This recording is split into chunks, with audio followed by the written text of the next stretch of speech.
Tá. Então, dia 20 de maio de 2025, nosso 28º encontro aqui no grupo de leitura da CEP, livro 1 do Capital, hoje capítulo 11, né? E a gente, só o capítulo anterior, a gente está na seção, né, a produção de mais valor relativo, capítulo 10 é o conceito de mais valor relativo, e agora capítulo 11, cooperação. Vamos lá. Como vimos, a produção capitalista só começa de fato quando o mesmo capital individual emprega simultaneamente um número maior de trabalhadores, quando, portanto, o processo de trabalho aumenta seu volume e fornece produtos numa escala quantitativa maior do que antes. A atividade de um número maior de trabalhadores, ao mesmo tempo e no mesmo lugar, entre parênteses, ou se preferir, no mesmo campo de trabalho, fecha parênteses, para a produção do mesmo tipo de mercadoria, sob o comando do mesmo capitalista, tal é histórica e conceitualmente o ponto de partida da produção capitalista.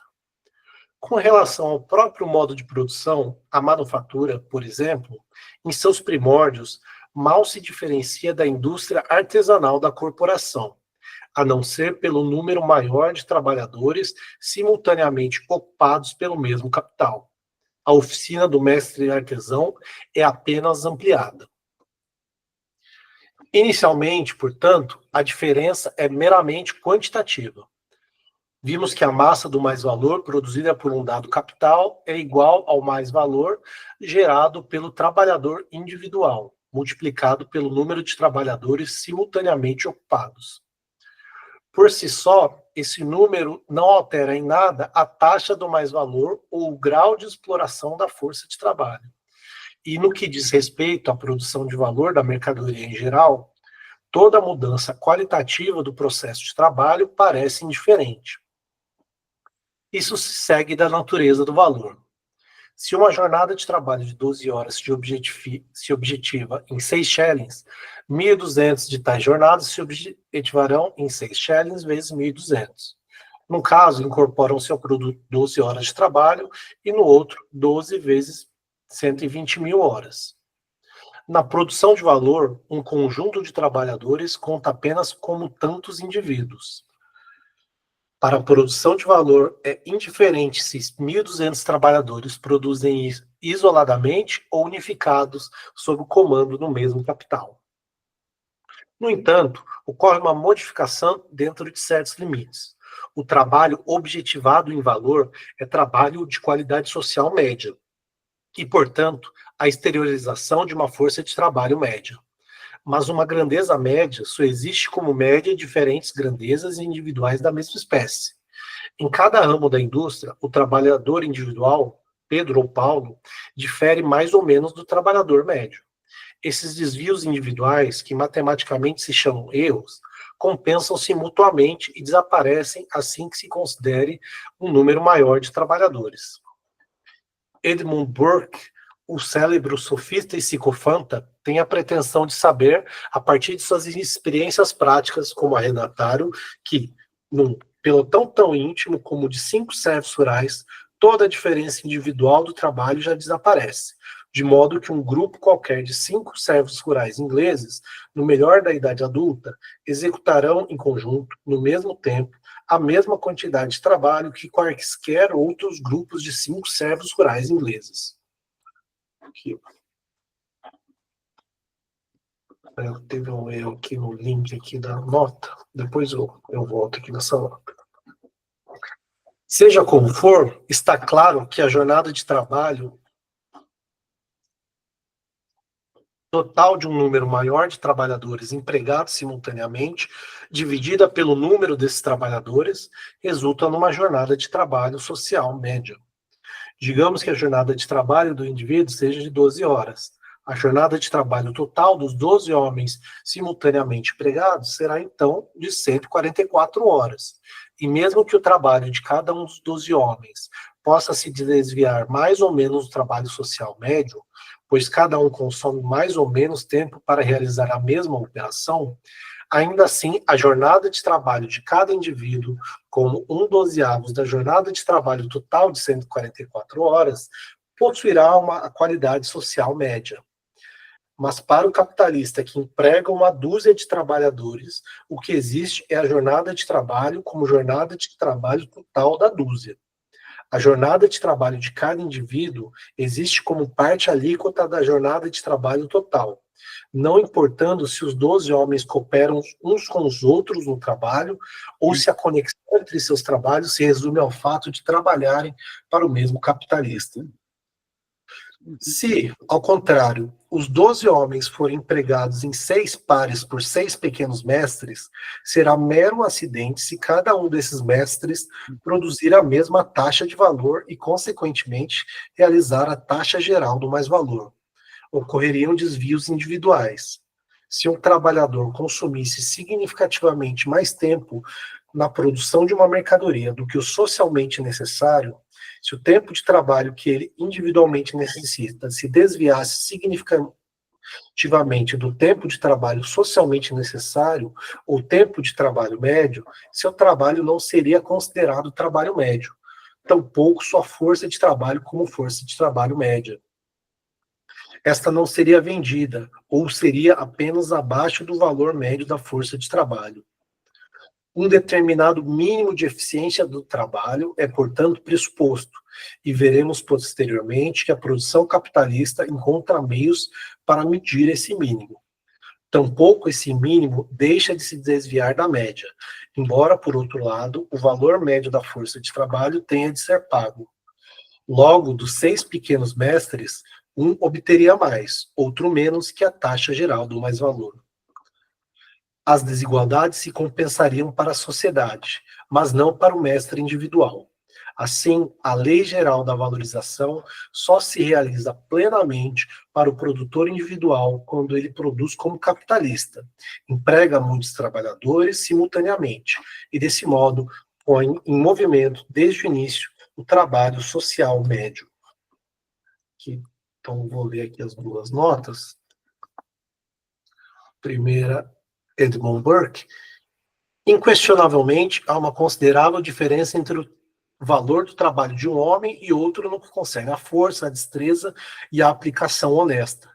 Mas estou certo, baseado em minhas observações, de que qualquer grupo dado de 5 homens executará em seu total uma proporção de trabalho igual a qualquer outro de 5 homens no interior dos citados períodos de vida.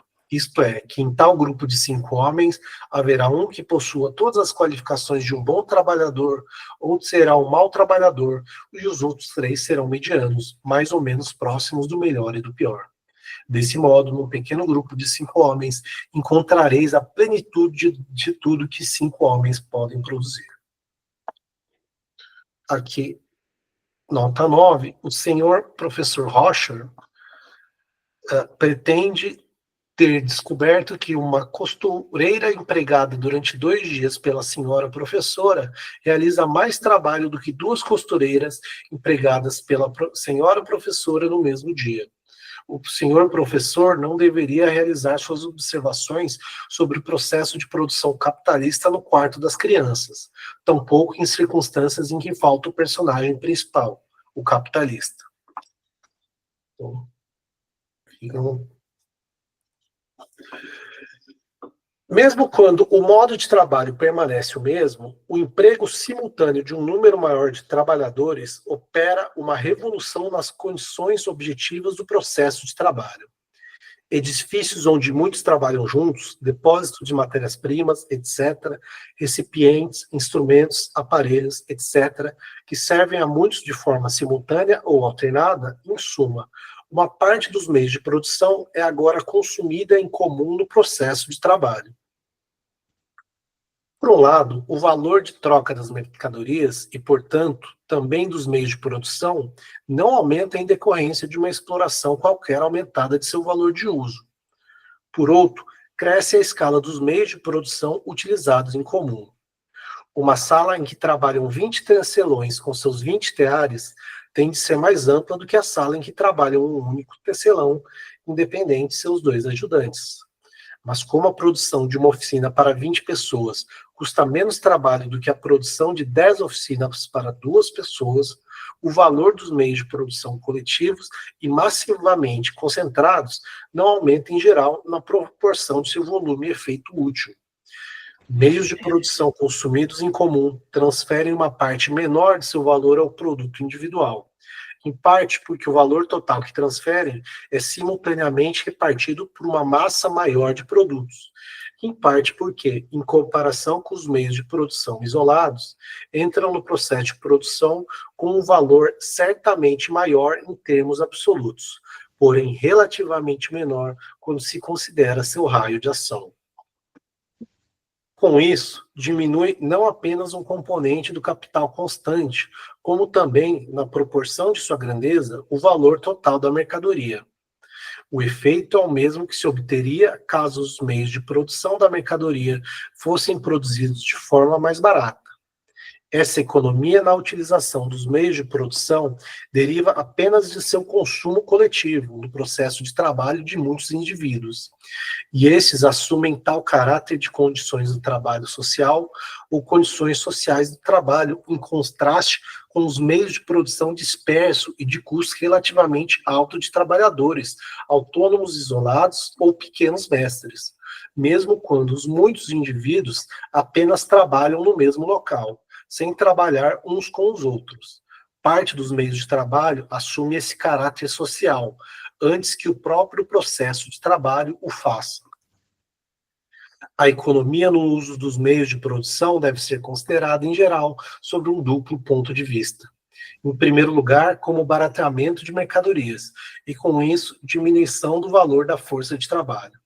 Em segundo, como modificação da relação do mais-valor com o capital total adiantado, isto é, com a soma de valor de seus componentes constante e variável. Este último ponto só será examinado na primeira seção do livro 3 desta obra, na qual, em nome do conjunto, também trataremos de outros assuntos que aqui se fariam pertinentes. O curso da análise impõe essa quebra do objeto, a qual corresponde igualmente ao espírito da produção capitalista.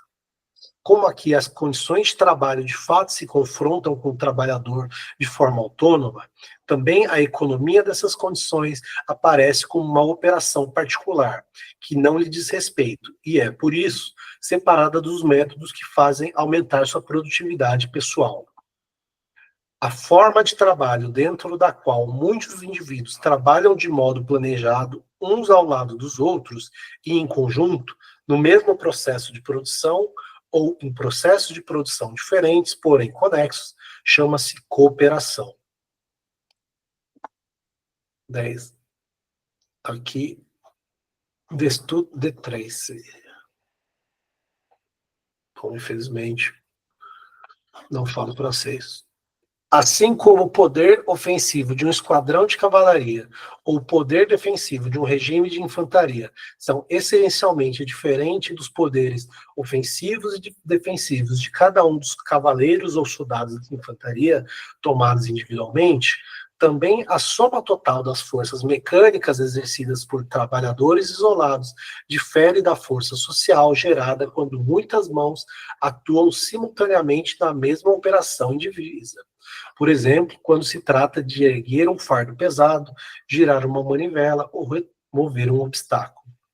Nesses casos, o efeito do trabalho combinado ou não poderia, em absoluto, ser produzido pelo trabalho isolado, ou poderia apenas em um período de tempo muito mais longo, ou em escala muito reduzida. Aqui não se trata somente do aumento da força produtiva individual por meio da cooperação, mas da criação de uma força produtiva que tem de ser, por si mesma, uma força de massas. Então, com as duas notinhas, aqui é Wakefield. Há inúmeras operações de tipo tão simples que não admitem uma divisão em partes, não podendo ser realizadas sem a cooperação de muitos pares de mãos. Eu citaria como exemplo a operação de colocar um grande tronco de árvore sobre um carro. Em suma, tudo aquilo que não pode ser feito a não ser com a ajuda mútua de muitos pares de mãos empregadas na execução da mesma tarefa e ao mesmo tempo. 11a. Enquanto um homem não é capaz de erguer um fardo de 1 tonelada, e 10 homens têm de se esforçar muito para isso, 100 homens conseguem fazê-lo usando cada um deles apenas um de seus dedos. John Bellers. Sem considerar a nova potência que surge da fusão de muitas forças numa força conjunta, o simples contato social provoca na maior parte dos trabalhadores produtivos emulação e excitação particular dos espíritos vitais, que elevam o rendimento dos trabalhadores individuais, fazendo com que uma dúzia de indivíduos forneça, numa jornada de trabalho simultânea de 144 horas, um produto total muito maior que o de 12 trabalhadores isolados, cada um deles trabalhando 12 horas, ou o de um trabalhador que trabalhe 12 dias consecutivos. A razão disto está em que o homem é, por natureza, se não um animal político, como diz Aristóteles, em todo caso, um animal social. Em notas 12 e 13, a primeira nota, J. Arbuthnot. Há também, entre parênteses, quando o mesmo número de homens é empregado por um fazendeiro em 300 acres de terra, em vez de por 10 fazendeiros, cada um distribuindo uma parte dos homens numa área de 30 acres, fecha parênteses, uma vantagem na proporção dos servos que não será compreendida facilmente a não ser por homens práticos. Diz-se, naturalmente, que 1 está para 4, como 3 está para 12, mas isso não se conserva na prática, pois em épocas de colheita e em muitas outras operações que exigem um esforço semelhante, o trabalho é realizado melhor e mais rapidamente quando muitas forças de trabalho operam em conjunto.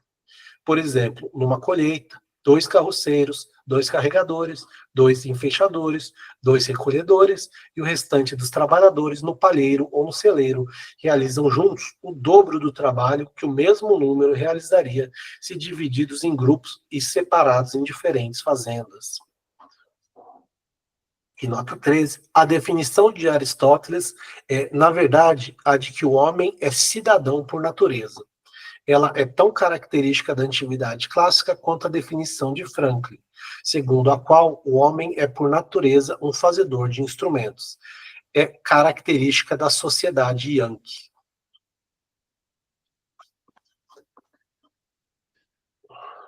Continuando. Embora muitos indivíduos possam executar simultânea e conjuntamente a mesma tarefa ou o mesmo tipo de tarefa, o trabalho de cada um como parte do trabalho total pode representar diferentes fases do processo de trabalho. Fases que o objeto do trabalho percorre com maior rapidez graças à cooperação.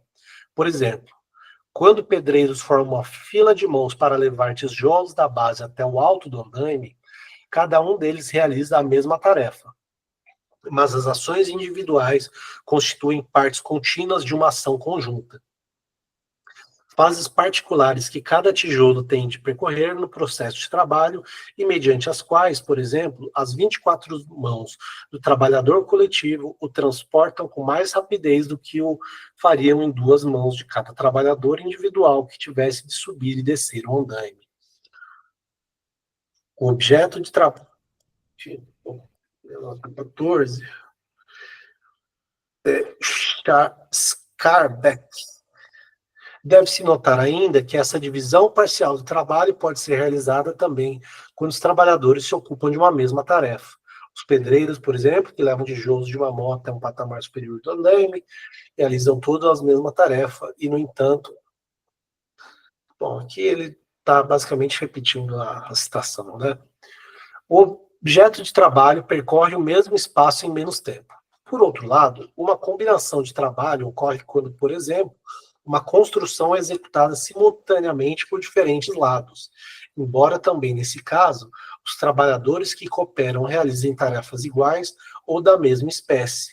A jornada de trabalho combinada de 144 horas, que ataca o objeto de trabalho por vários lados, pois nela o trabalhador combinado ou coletivo tem olhos e mãos na frente e atrás, sendo em certa medida onipresente, faz avançar o produto total mais rapidamente do que 12 jornadas de trabalho de 12 horas de trabalhadores, mais ou menos isoladas, que tenham de realizar sua obra de modo mais unilateral. As partes do produto separadas no espaço amadurecem ao mesmo tempo. Ressaltamos anteriormente que os muitos indivíduos que se completam de forma mútua realizam tarefas iguais ou da mesma espécie, o que demonstra que essa forma mais simples do trabalho coletivo desempenha um grande papel mesmo na forma mais elaborada da cooperação. Se o processo de trabalho é complexo, a simples massa dos que trabalham em conjunto permite distribuir as diferentes operações entre diferentes braços e, desse modo, executá-las simultaneamente, encontrando assim o tempo de trabalho necessário para a fabricação do produto total. Nota 15. The Tracy again, de novo.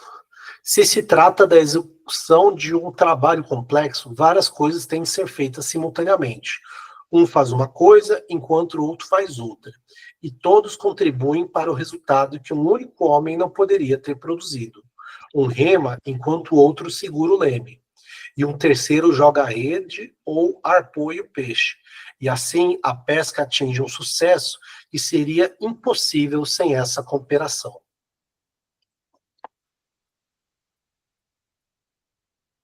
Em muitos ramos da produção, há momentos críticos, isto é, épocas determinadas pela própria natureza do processo de trabalho, nas quais se devem obter certos resultados do trabalho. Por exemplo, se é preciso tosquiar um rebanho de ovelhas ou ceifar e colher uma dada plantação de trigo. A quantidade e a qualidade do produto dependem de a operação começar e terminar num determinado momento. Nesse caso, o período de tempo que o processo de trabalho deve ocupar é um período prescrito, tal como ocorre, por exemplo, na pesca do arenque. Um indivíduo não pode recortar de seu dia uma jornada maior que, digamos, 12 horas, mas a cooperação de 100 indivíduos, por exemplo, expande uma jornada de 12 horas a uma jornada de trabalho de 1.200 horas. A brevidade do prazo de trabalho é compensada pela grande massa de trabalho, que, no momento decisivo, é lançada no campo de produção. A realização da tarefa no tempo apropriado depende aqui da aplicação simultânea de muitas jornadas de trabalho combinadas.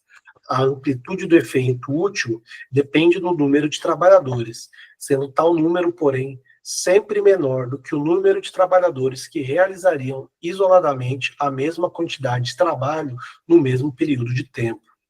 É por falta dessa cooperação que, na parte oeste dos Estados Unidos, uma grande quantidade de cereal é anualmente desperdiçada. O mesmo ocorre com o algodão naquelas partes da Índia Oriental, onde o domínio inglês destruiu o antigo sistema comunal. Nota 16 e 17. Sua realização do trabalho na agricultura no momento decisivo tem um efeito ainda maior, né? Aqui, Arbolu. Na agricultura, não há nenhum fator mais importante do que o fator do tempo. Justus von Liebig.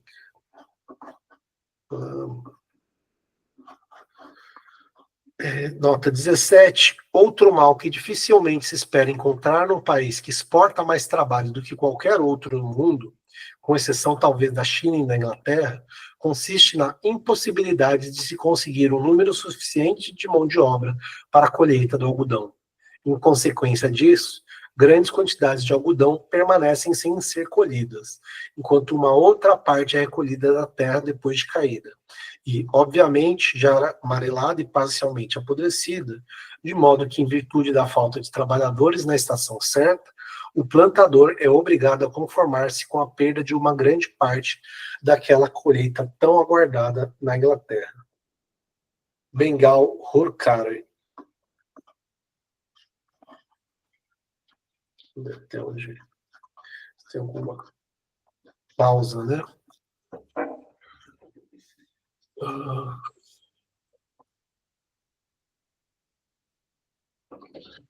Por um lado, a cooperação possibilita estender o âmbito espacial do trabalho, razão pela qual é exigida em certos processos, devido à própria configuração espacial do objeto de trabalho, como na drenagem da terra, no represamento, na irrigação, na construção dos canais, estradas, ferrovias, etc. Por outro lado, ela torna possível, em proporção à escala de produção, o estreitamento espacial da área de produção. Essa limitação do âmbito espacial do trabalho e a simultânea ampliação de sua esfera de atuação, que poupa uma grande falsidade de falsos custos, é resultado da conglomeração dos trabalhadores, da reunião de diversos processos de trabalho e da concentração dos meios de produção. Nota 18. Com o progresso no cultivo, todo o capital e todo o trabalho que antes eram dispersos por 500 acres, e talvez por uma área ainda maior, concentra-se agora no cultivo mais intensivo de 100 acres. Embora, em relação ao montante de capital e trabalho empregados, o espaço tenha diminuído, ele representa uma esfera de produção maior em produção com a esfera de produção que antes era ocupada ou cultivada por um único produtor autônomo. R. Jones. Comparada com uma quantidade igual de jornadas de trabalho isoladas e individuais, a jornada de trabalho combinada produz uma massa maior de valor de uso, reduzindo assim o tempo de trabalho necessário para a produção de determinado efeito útil. Se a jornada de trabalho combinada obtém essa força produtiva mais elevada por meio da intensificação da potência mecânica do trabalho, ou pela expansão da sua escala espacial de atuação, ou pelo estreitamento da área de produção em relação à escala de produção, ou porque, no momento crítico, ela mobiliza muito trabalho em pouco tempo, ou desperta a concorrência entre os indivíduos e excita seus espíritos vitais, ou imprime às operações semelhantes de muitos indivíduos a marca da continuidade e da multiplicidade, ou executa diversas operações simultaneamente, ou economiza os meios de produção por meio de seu uso coletivo, ou confere ao trabalho individual o caráter de trabalho social médio. De qualquer forma, a força produtiva específica da jornada de trabalho combinada é força produtiva social do trabalho ou força produtiva do trabalho social. Ela deriva da própria cooperação. Ao cooperar com outros de modo planejado, o trabalhador supera suas limitações individuais e desenvolve sua capacidade genérica. Então, acho que esse parágrafo aqui, ele resume bem o capítulo até agora, né? Eu vou destacar ali a lei e a gente pode fazer uns comentários aqui, depois do ler a notinha. Aqui, J.R. Carney, a força do homem individual é mínima, mas a reunião das forças mínimas forma uma força total maior do que a soma dessas forças, de modo que a mera união das forças pode diminuir o tempo e aumentar o espaço de sua ação. Né? Então, aqui, acho que o Marx chega no cerne, né, aqui do capítulo, e faz um bom resumo, né? E de diversas formas, o que é importante é que a combinação, né, que ela se inicia de forma meramente quantitativa e qualitativa, né, que a gente falou no capítulo anterior, como que a mudança quantitativa, ela vai, a partir de certo ponto, implicar numa mudança qualitativa, né? Acho que isso se exprime bem na questão no capítulo aqui da cooperação, ou seja, a combinação de trabalhadores por diversos efeitos, o, a economia do capital constante, essa, né, força social, né, de uma potência mecânica de vários trabalhadores exercendo uma força que não seria possível no trabalhador individual, né? A escala espacial, todas essas, vamos dizer assim, alavancas, elas aumentam a força de trabalho individual e elas geram uma força produtiva que é, por sua essência, social, né? Ela não pode ser atribuída a cada indivíduo. Não é, né, a soma das partes, o todo é maior do que a soma das partes, né? Acho que isso que é o ponto essencial aqui.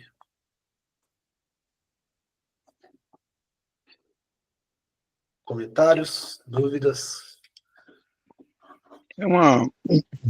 Me parece que ele fala, mas não de uma maneira incisiva.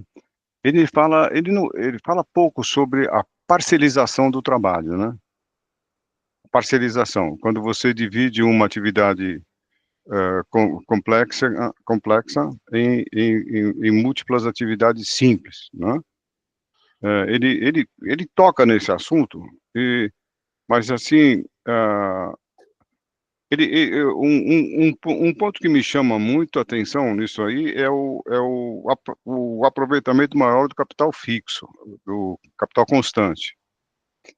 Imagine se uma ferramenta que você precisa, que ela é usada apenas numa fase final de um processo produtivo qualquer. Então, ela é cara, uma ferramenta pode ser uma ferramenta cara, mas ela tem um uso muito pequeno, muito específico. Então, quando você tem, se você tem vários indivíduos fazendo todo o trabalho que é mais lento, você pode ter menos gente fazendo o trabalho mais rápido com a ferramenta mais sofisticada, então você ganha no capital constante. Mas outra coisa que ele não fala aí, que não chegou o tempo de falar, que é as forças produtivas se mantêm constantes nesse ponto. Ele não fala de uma mudança do processo de produção. Ele não fala. O processo de produção, ele é constante nesse capítulo até o ponto que você leu. Não há mudança no processo produtivo. Há uma mudança na quantidade de indivíduos trabalhando simultaneamente, mas não uma mudança no processo produtivo, né? Essas são as duas observações que eu faria, só para conceituar melhor. Não só concordo aí com o Fernando, Caio, só chama a atenção que o procedimento metodológico desse capítulo é o mesmo do capítulo 5. Né? Parte de uma elaboração mais geral da cooperação, você vai ganhando níveis de concreção até a cooperação no interior do processo de produção da mais-valia relativa. Né? E tem toda uma relação, né, da cooperação frente ao trabalhador individual. Lá no capítulo 5, se a gente lembra bem, a contradição lá era a contradição entre processo de trabalho e processo de valorização. Aqui, essa mesma contradição comparece entre o trabalho social coletivo e o desenvolvimento das forças produtivas. Não é? Esse trabalho social combinado, ele vai se tornar um instrumento de valorização. Não é? Que, no fundo, é aquela velha contradição entre trabalho concreto, produtor de valores de uso, e o trabalho abstrato, produtor de valor. Fundo é os níveis de concreção que essa contradição tá perpassando, né? Então, assim, isso é um capítulo interessante, né? Porque ele vai desenvolver isso melhor e tal, mas a cooperação, ela potencializa o trabalho individual, né? E ela é mais do que a soma do trabalho individual, né? Quando você reúne trabalhadores e eles começam a trabalhar de forma cooperada entre si, isso produz muito mais do que você somar cada trabalhador desse individualmente. Então, eu chamaria atenção para essa construção metodológica do Marx, sempre esses aspectos mais genéricos, vamos dizer assim, históricos da atividade humana, mas ele sempre vai demonstrar como é que isso vai se objetivar nessa forma social, que é a forma social capitalista, e a contradição que daí deriva. Não é? Veja, ao longo da história humana, o trabalho cooperado apareceu como uma ação humana. Na sociedade capitalista, dado o fetichismo, as relações sociais fetichizadas, o desenvolvimento da cooperação humana, que por conseguinte vai comparecer como desenvolvimento das forças produtivas, vai aparecer como uma realização do capital. Isso é um negócio, né, que é o que o Marx depois lá chamou de fetichismo do capital, lá no, provavelmente no 6º capítulo inédito. Isso que é interessante. Aquilo que é da ação humana, depois, quando subordinado à lógica do capital, aparece como uma realização do próprio capital, e esses capítulos, eles vão, tanto, né, o capítulo da cooperação, o capítulo da manufatura e o capítulo da grande indústria, vai demonstrar como é que se dá esse processo. Paro por aqui, que, como sempre, falo muito. Ian?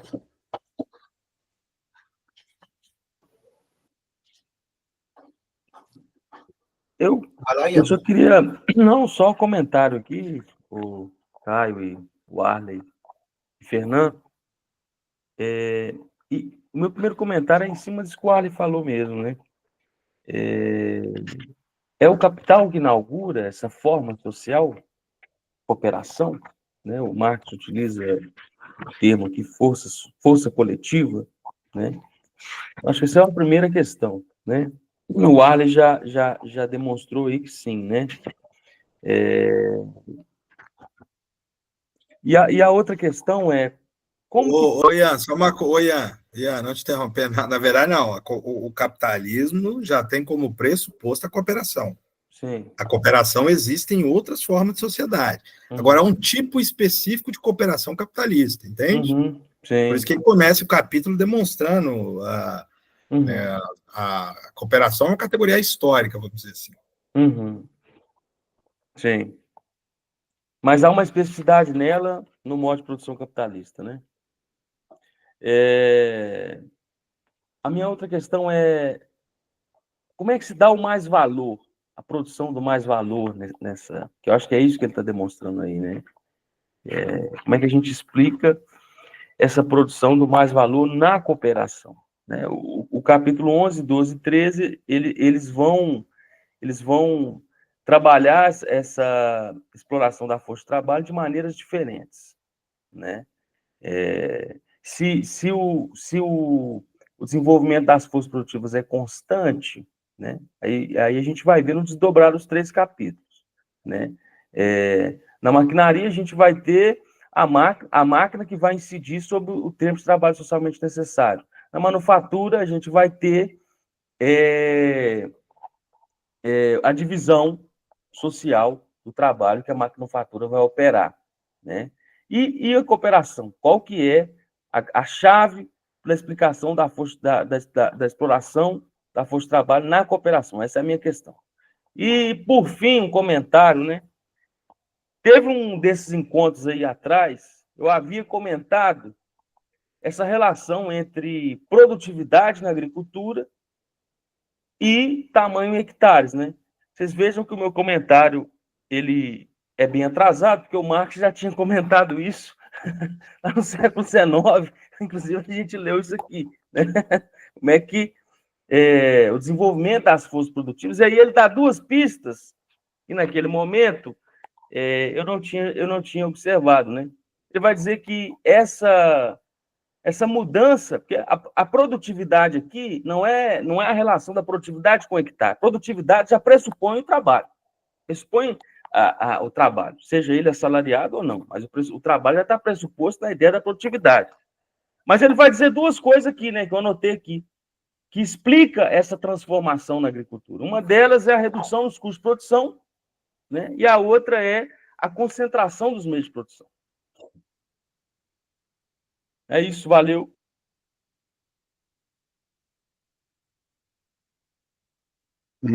Bem, Então, uma outra observação que eu queria fazer é que, com o empreendedorismo, quer dizer, com a geração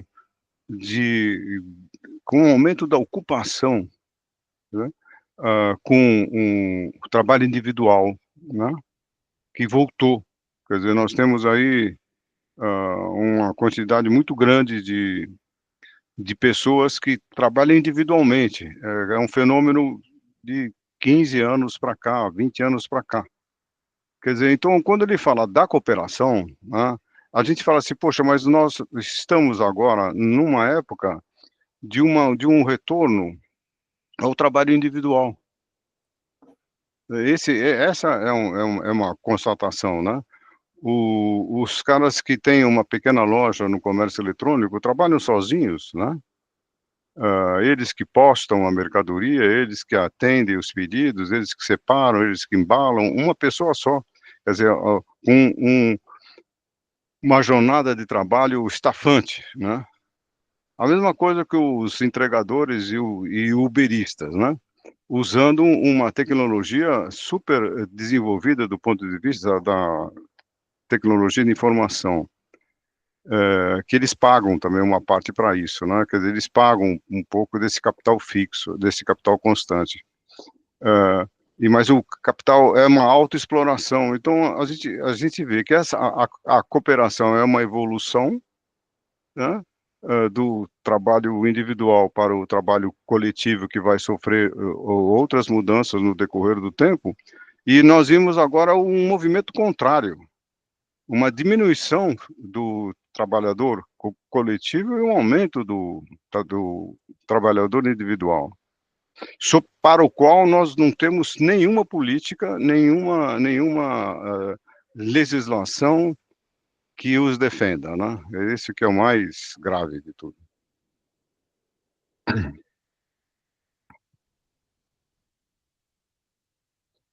sobre esse ponto, eu acho que ele é curioso, né? Porque eu acho que assim é um trabalho individual de uma certa forma, né? Porque existe uma relação que ela está totalmente informal, mas existe a grande empresa, a plataforma, né?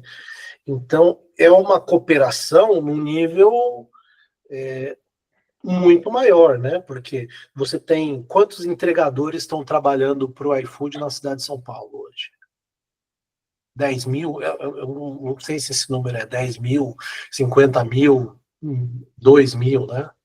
Mas é uma escala que nenhuma empresa de motoboys, provavelmente no Brasil, nunca teve tantos entregadores de motoboys trabalhando nesse nível de cooperação para a mesma empresa, né? Eu imagino que isso deva ser fácil. Ou seja, a cooperação, ela está lá, mas eu não sei se a palavra correta é fetichizada ou abstraída, né? Porque ela ou alienada, né? Porque a relação não é uma relação clássica de capitalista e operário, né? Mas é uma situação de exploração, né? Da mesma forma, o trabalhador continua realizando esse trabalho. Então, eu acho que essa cooperação, ela, de certa forma, se dá, né? Porque os efeitos que a gente está falando aqui, então, como a plataforma ela consegue essa escala pelo algoritmo, trabalhar com 50 mil motoboys na cidade de São Paulo, ela consegue cobrir todo o território e todos os pedidos dentro desse território, né? Então, não existe uma cooperação efetivamente do homem lado a lado, ela está na relação da nuvem, né? Eu não sei, eu penso... Não, eu prefiro ver de uma outra forma. Como ele paga por isso. Ele paga por isso. Então, para mim, é capital constante. A plataforma é um capital constante. Não é uma cooperação. É um capital, ele paga por isso. Ele paga para aquela loja virtual que ele aluga. Ele paga. O uberista, o entregador paga para o iFood. Então, eu acho que ele forma uma unidade, né? Por isso que ele pode ser caracterizado como um empreendedor. Ele trabalha sozinho e ele paga, ele remunera aquilo que ele está comprando. Ele está comprando a plataforma, o serviço da plataforma. Então eu prefiro ver a plataforma como capital constante, que ele remunera o capital constante. Desculpa, quem que remunera o capital constante? O entregador, ele remunera a plataforma. Senão a plataforma não ia existir, né? Ele remunera, ele paga por isso. Então, ele tomado individualmente, ele tá pagando pelo serviço que a plataforma está oferecendo para ele. 20% da corrida é do Uber, né? Então, era como se ele alugasse um capital constante. Tá? É como se ele alugasse uma ferramenta, né? Que é o capital constante dele. Seria isso. Eu não sei, eu penso de uma forma diferente. Eu acho que a plataforma, o Uber, vendeu o serviço, vendeu o transporte do passageiro e ele contratou um trabalhador para fazer isso. Ele terceirizou o capital constante do carro e o trabalho continua lá, do operário, né? Em vez de ser uma frota de táxis, né? Que é uma empresa de táxis que tem 100 carros que faz esse serviço, né? Que é gerida por um capitalista. É a mesma coisa, só que ele terceirizou o capital constante do carro, embora ele tenha o capital constante da firma, mas o capitalista é o dono do Uber, tem o Uber ali e ele contrata um trabalhador por peça, né? O Marx, ele também discute a produção da exploração por trabalho por peça, etc. e tal. Então, eu acho que nesse sentido, bom, eu interpreto assim quando eu penso nessa questão da plataforma, mas eu acho que eu nunca tinha pensado da forma que você colocou, acho que é uma boa... Quando você fala, você defende esse ponto de vista, assim, não, desculpa, o Valério quer falar. Beleza. Passo a não, depois... não, Fernando, pode concluir, porque... Não, aí, eu penso que o seu ponto de vista é interessante no seguinte sentido, você coloca o trabalhador, o entregador como empregado, como contratado, então sujeito a CLT, por exemplo, sob o seu ponto de vista. Quem está empregando o entregador é a plataforma. É uma relação contratual, uma relação de trabalho. O outro ponto de vista é o ponto de vista que eles vendem, que é o empreendedor. É isso que eu estava falando. Quando é um empreendedor, é o ponto de vista que eu disse. Eu assim, não, ele está remunerando um sujeito que prestou um serviço para ele. Então, do ponto de vista que eu falei, que o ponto de vista que eles vendem aí no mercado, é que o sujeito é um empreendedor. Então, ele está pagando, remunerando quem está prestando serviço para ele. O seu ponto de vista é melhor. O seu ponto de vista, não, o cara é um empregado. Só que ele não tem, um não tem relação com o outro. Quem faz a relação com o outro é a plataforma, mas ele não tem. Então, é exatamente essa discussão que nós estamos tendo, que é o cerne da discussão legislativa, o PT não há meio de resolver. Não tem jeito. E o pior ainda é que vem uma chinesa aí que saudaram como um grande negócio do Lula trazer uma outra empresa chinesa para competir com o iFood, né? Que tem um histórico de maltrato aí dos trabalhadores. Olha aí. Massa, aí eu vou estudar essas questões eu sobre essa questão do capitalismo de plataforma, dos aplicativos, né? Eu tendo a entender que parte das respostas estão nesses capítulos e no capítulo sobre o salário, né? Que é o salário por peça, né? E tudo que acarreta ali o salário por peça, uma economia dos meios de produção, né? O próprio trabalhador se cobra para poder produzir, né? O Marx chamou da pior forma de exploração. Mas eu ainda tenho que estudar mais e tal. O Ian fez uma pergunta, como é que é a sua pergunta, Ian? Como é que se dá a forma de exploração na cooperação? Veja lá, o que é a cooperação? Primeiro, por que tem esse capítulo da cooperação? Porque nós estamos na seção da mais-valia relativa agora. O Marx está discutindo, nesses 3 capítulos, tudo aquilo que possibilita a elevação da produtividade do trabalho e, portanto, a apropriação de mais-valia relativa. Uma forma de elevar a produtividade do trabalho é a cooperação.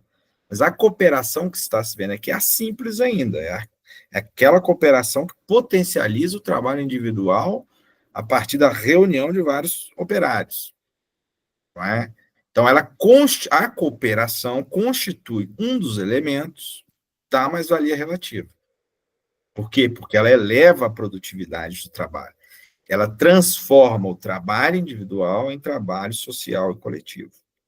Por isso que, então, ela é parte desse processo. Então, ela é uma forma, não é, de desenvolver as forças produtivas. A próxima, ou seja, de suplantar nos poros da sociedade burguesa o trabalho artesanal, o trabalho camponês.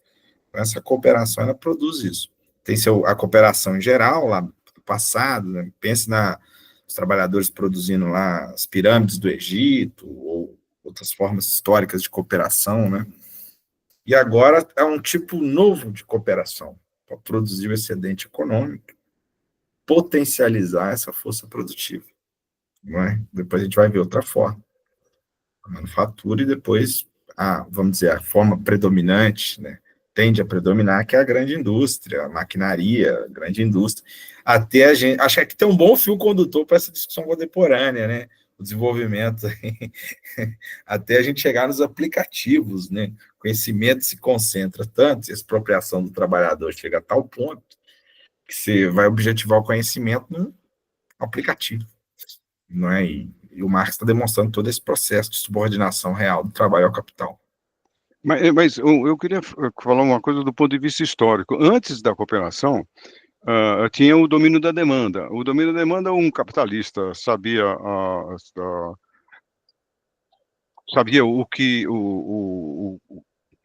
o que era necessário produzir, ele já tinha os pedidos de venda na mão, sabia? E ele financiava, começou financiando, inclusive, os artesãos. Quer dizer, eu estou falando de um movimento anterior à cooperação. Então, os meios de produção ainda estavam na mão dos artesãos. Mas a demanda e a matéria-prima, gradualmente, foi sendo concentrada. Então, o artesão já produzia sob pedido, sob demanda. Esse foi um movimento que antecedeu a cooperação.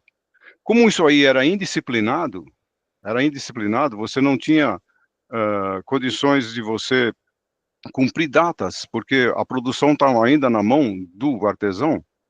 A reunião desses artesãos no mesmo local de trabalho, que foi o início da cooperação, foi algo necessário para a disciplinação, para a disciplinarização, para a disciplina.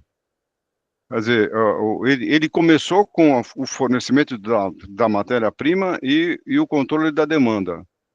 E o artesão ainda estava na casa dele. Agora, ele reuniu esses produtores a fim de ter um maior controle do processo de produção. Embora o processo de produção... Aí os artesãos começaram a perder as ferramentas, né? Eu acho que tem um paralelo com o caso que nós estamos falando do Uber, que o Uber o Uber fez a mesma coisa. Ele tem a demanda do sujeito que quer a viagem, ou do sujeito que pediu uma comida. Ele tem a demanda.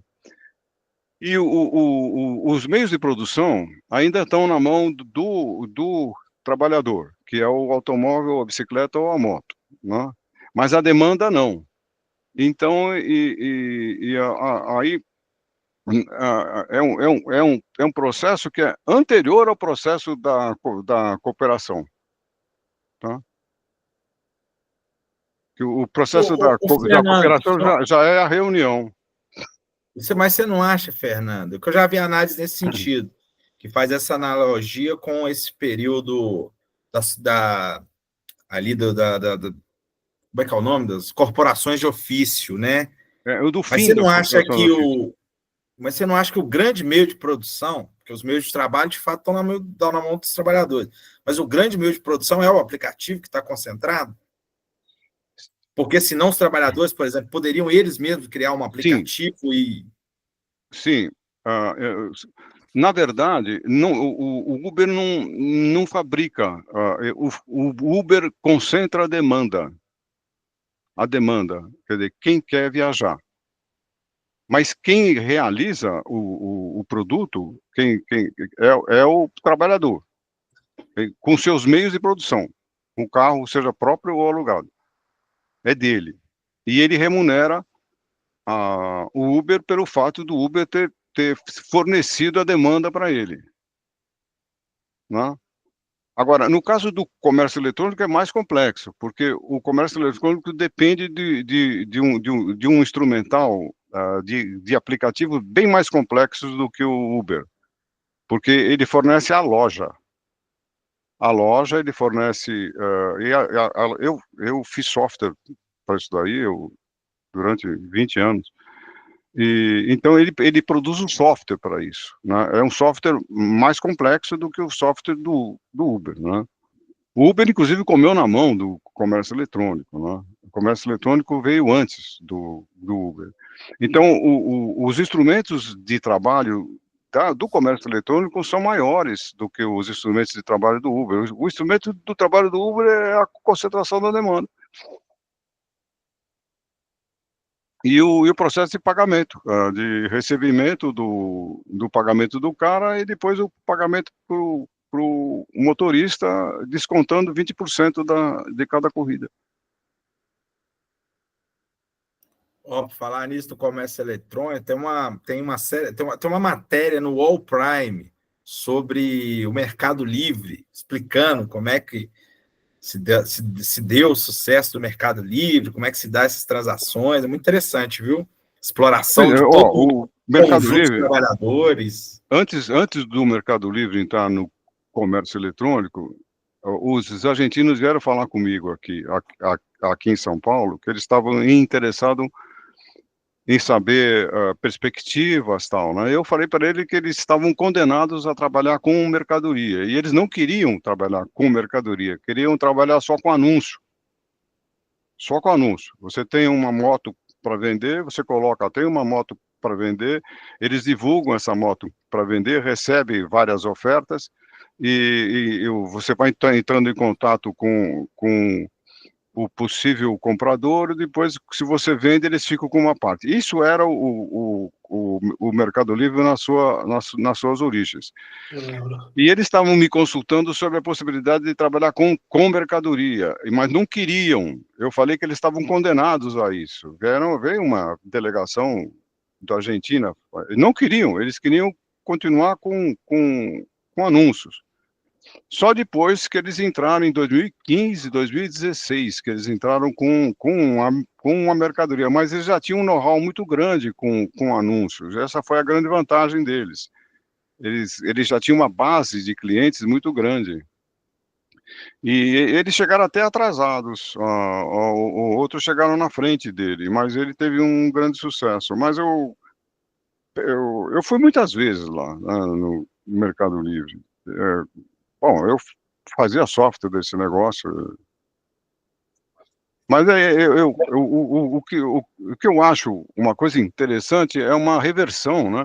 Quer dizer, essa expulsão do trabalhador das fábricas, ele está sendo absorvido pela circulação, né?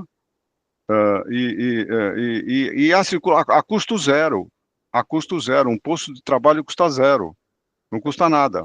Por quê? Porque ele ganha só se ele produzir, que é o pagamento por processo. Então, a oferta de trabalho, o posto de trabalho na circulação virou gratuito. Gratuito para o capitalista. Então, você pode aumentar a hora quanto você quiser. Quando não tem custo. Tá. Na indústria, não. Na indústria, cada posto de trabalho custa $100 mil para você gerar um posto de trabalho na indústria, né? Vou pegar esse gancho aí. Eu sei que já estamos um pouco avançado aqui, não. Mas assim, essa possibilidade dessas plataformas, seja o iFood, seja o Uber, seja às vezes o cara que é o Mercado Livre ou essa Amazon que faz o bico de ter a loja, né? Porque eu tenho amigo que assim, o cara é o terceiro trabalho dele é administrar uma lojinha na Amazon, essas coisas, né? E isso só foi, vamos dizer, possível porque você criou uma infraestrutura para isso, né? Você criou a infraestrutura de telecomunicação, você criou a infraestrutura de logística, né? Hoje que é mais sofisticada, porque, querendo ou não, muitas dessas operam, por exemplo, com base no correio, né? Principalmente para... Daí depois chegaram as empresas também de logísticas que operam isso. Mas assim, você tem toda uma infraestrutura social que permitiu essa precarização, né, de fazer essa demanda na hora que é necessária, porque, sei lá, se você quisesse um cara para, sei lá, fazer sua comida ou entregar qualquer coisa que ficasse à disposição, sei lá, nos anos 90, que você tinha, era pizzaria, né, o Disque Pizza, você tinha que ter um motoqueiro, né? Porque você não ia esperar o cara aparecer. Vamos ver se vai passando um motoqueiro aqui que pode levar pizza no caminho, né? Então, você tinha que ter um funcionário. Quando você criou... meu ponto se criou uma rede de cooperação que é social, né? Que permite... Existe uma pré-requisitos sociais para isso, né? Eu acho que eu estou me enrolando aqui mas acho que vocês entenderam o ponto, né? Não se permitiu chegar nessa situação, só que existem esses pré-requisitos, essas infraestruturas físicas, sociais, e que são, vamos dizer assim, a força da produção social da nação, né? Porque você tem, muito disso é mantido com infraestrutura, dinheiro dos impostos, enfim, né? Não é que as empresas que mantêm a infraestrutura de comunicação no seu nível mais complexo que é necessário para a internet, etc. e tal, né? Então, eu estou tentando fazer uma conexão disso com o que a gente está falando aqui de cooperação, porque a cooperação ela existe em escala extremamente abstrata, né, nessas redes. Seja a rede de telecomunicações, da internet, de telefonia, etc., quanto as próprias redes dentro da plataforma. Porque um Uber e um iFood, eles só são viáveis à medida que você tem uma rede, seja de entregadores, seja de restaurantes que estão trabalhando dentro dela, né? Então, eles contribuem para isso, né? Eu acho que talvez eu precise elaborar um pouco esse pensamento, mas não ocorre no vácuo, né? Essas Não, mas transformações. toda a infraestrutura que você falou é privada, toda. A internet é privada, a logística é privada, né? Com exceção do que chamam da última milha. A última milha é exatamente o entregador, sabe? Tudo é privado. E a coisa começou em 95, né? Na verdade. Então, a minha empresa, ela era responsável por todo o back-office, toda a parte logística da Americanas.com, do Ponto Frio, do Walmart, do Pão de Açúcar, era o meu software que fazia. Foi eu que fiz esse software, né? Depois eu vendi esse software. Então, era um punhado de startups, eu era uma startup que desenvolveu partes desse software que foram um processo de concentração do capital. Os caras compram e começa a ficar deles, né? Então, quem entendia de logística era a minha empresa, que entendia de logística. Quem entendia da entrega, da devolução, era a minha empresa que fazia, né? Então, depois eles compram. Mas eu, só para finalizar, assim, já está tarde, sabe como é no Brasil tem 6 milhões de empregadas domésticas. 6 milhões de empregadas domésticas. Na Alemanha, acho que não tem 100 mil, né? Não tem 100 mil, porque é caro para chuchu, né? Então, ninguém tem empregada na Bélgica, que eu conheço um pouco melhor. Na verdade, é a distribuição de renda mais perversa que existe. É o entregador que traz a pizza na sua casa. Quer dizer, existe gente que faz isso, existe uma classe social, existe a classe média e a burguesia, que tem dinheiro, estão ganhando muito bem, e tem dinheiro para isso. E remuneram esses pobres coitados para não fazer porra nenhuma. Então, são subempregos, são empregos humilhantes. Então, tem empregada doméstica. O outro que você paga aí, que eu pago também, que é o guarda que fica na rua tomando conta da minha casa e eu fico dormindo. E ele fica lá a noite inteira, o porteiro. Tem o entregador, tem o cara do Uber. Isso aí, você vai em países centrais, esse serviço não é tão comum, não. Então, na verdade, é quase um excesso de renda que tem uma parcela da sociedade que se permite esse capricho. Uma população enorme de famintos que aceitam esse tipo de trabalho, porque não tem outra forma de ganhar dinheiro. É por isso o grande sucesso desses caras aqui no Brasil. É por isso é a miserabilidade que faz o sucesso desses caras. Bom, isso que me choca, sabe? É chocante. Onde você vai na Europa, onde está o Caio, não é assim, não. Não é assim, não. Quem é empregada doméstica? Tem 6 milhões aqui, tem quase metade da população da Bélgica. É empregada doméstica no Brasil. Metade da população da Bélgica. É coisa extraordinária. Então, o cara tem grana para pagar essa senhora. Ele tem grana para pagar, porque ganha muito bem, porque é uma distribuição de renda absurda.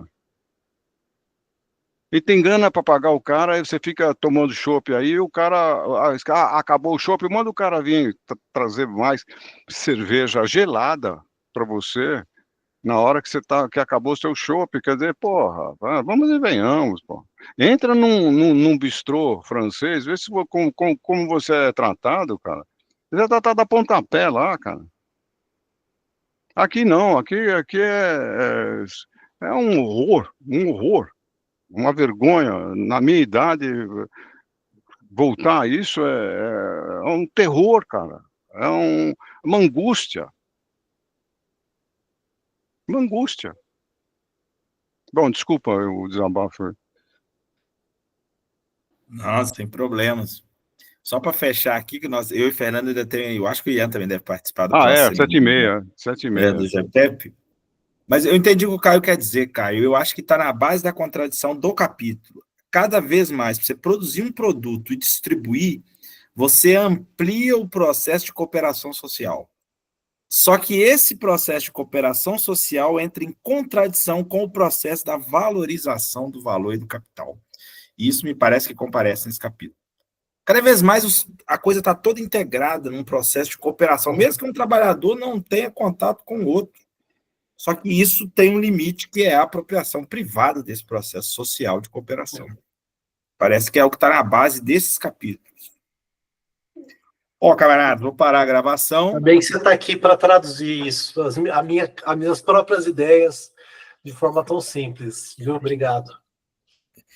Ó, eu vou parar a gravação e a gente daqui a pouco tem que ir para outro seminário. Então, até semana que vem, camaradas. Valeu! Tchau, tchau. Obrigado a todos. Falou.